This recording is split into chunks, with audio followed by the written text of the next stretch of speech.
Hello, my name is Jessica, and this video is for anybody suffering from burning mouth syndrome, which is something that I have suffered with now for a while.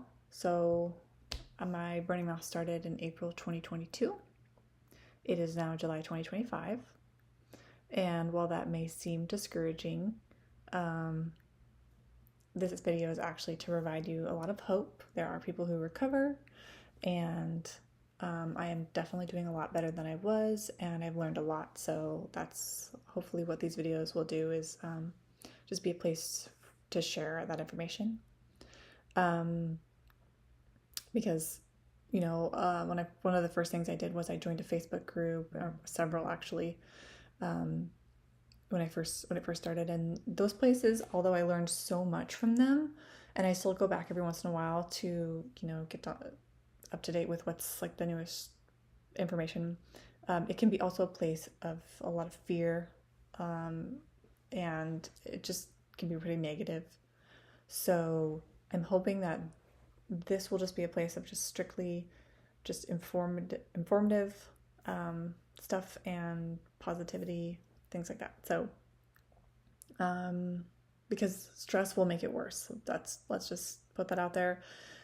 When you're stressed, the brain will actually amplify pain. So try not to be stressed. I know it's like, you have burning mouth syndrome, how can you not be stressed, right? But we'll hopefully get you there. So I think the main thing is that when people have burning mouth syndrome, at least when I first got it, I was just desperate. So people with burning mouth syndrome tend to be really, really desperate. They want solutions. They want to know why it happened, what's causing it. And the problem with it is that there are a lot of different root causes for burning mouth syndrome. And it may take, some trial and error to get there. So hopefully the future videos I post will be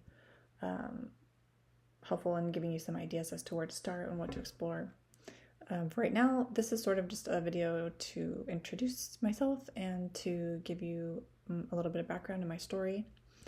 And the only reason I'm even offering this information is just in case somebody finds it helpful or useful. At this point, there are so many things that could have been that started it. It's like it's not even worth trying to figure that out, at this point, but we'll see. So my father-in-law passed away, who was very close with us, in May of 2021, and that was very devastating for our family and very stressful. And then we all got the Delta variant of COVID in August of 2021, my husband and my 3 children. And my husband had a very difficult time and was in the hospital for 14 days. So it was really emotionally stressful as well, on top of being physically stressful. For me, I had very large white lesions in the back of my throat, and I was sure it was strep throat. And I took amoxicillin, and that made my leg go weak and do something, feel like really weird, like a noodle. And it probably wasn't actually the amoxicillin, it was probably anxiety. I mean, that's the only thing I can really think of. Or COVID. COVID does weird things. So I stopped taking the amoxicillin thinking that it was maybe I was having an allergic reaction, and I started taking a different one, which was Keflex, one that I was used to taking from many bouts of mastitis when my kids were younger. And so I took a full dose of that before I found out that it was actually COVID and not strep throat. And then once I was over the initial COVID, it actually it started attacking my digestive system.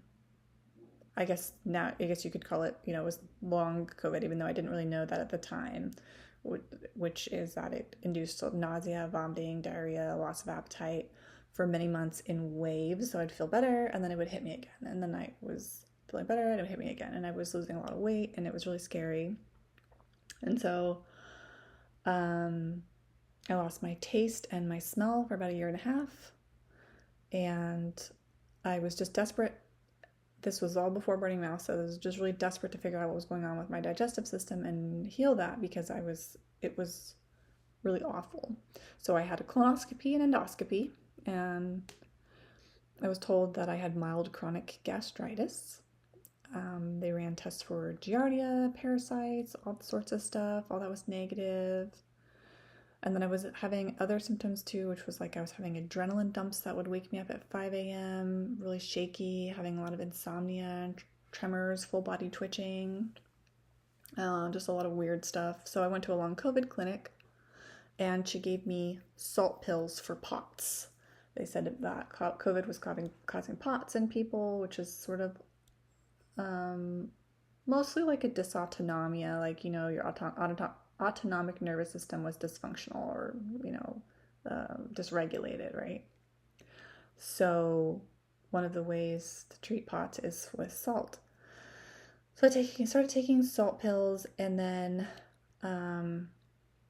also started taking iron because I thought, oh, maybe because I found out I had low ferritin, about 10, I think, which is right on the edge of normal. And actually, even though it's quote unquote normal to have ferritin of 10, it's very, very low and not good for you. So I started taking iron, which was ferrous sulfate, thinking that it was maybe iron deficiency. So I was not only taking the salt, but the iron, and I was just not aware of how that could affect your digestive system. Ferrous sulfate's very, very hard on the digestive system. I probably will never, ever take anything like that again.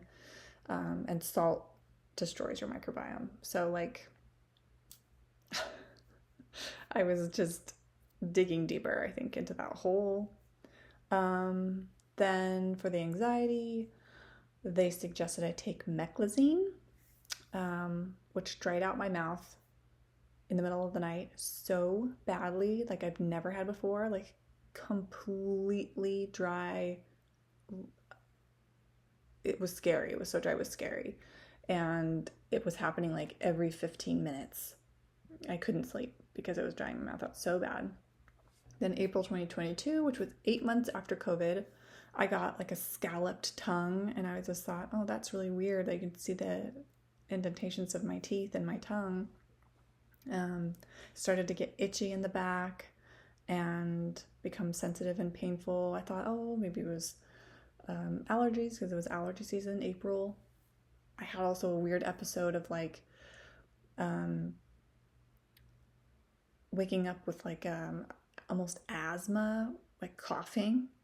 And now I'm thinking that it was probably like silent reflux episode. But that's when I noticed it becoming to be sensitive and painful. So I went to my primary care and asked to get tested for thrush because I thought that's had to be what it was. It was negative. I went to an ear, nose, and throat doctor, said my tongue looks totally normal. I went to a GI, no answers. They're like, this is not our department. So it's like, it was really frustrating to keep getting pushed around to different doctors who just all were like, I don't know. They apparently, as you probably know, don't want to deal with burning mouth syndrome because there are no answers, but there are. So we're going to get to that. Let's see. So then the journey began of trying to figure it out, right? Which is probably where all of you are if you're watching this video, is you're trying to figure it out.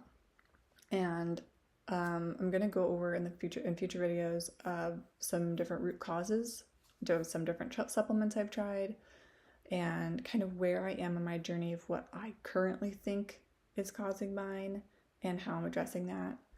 And for right now, I want to leave you with some immediate tips to help you in the moment, because I know that while you can't go out and get a digestive GI map tomorrow or, these other tools and things, you want immediate relief.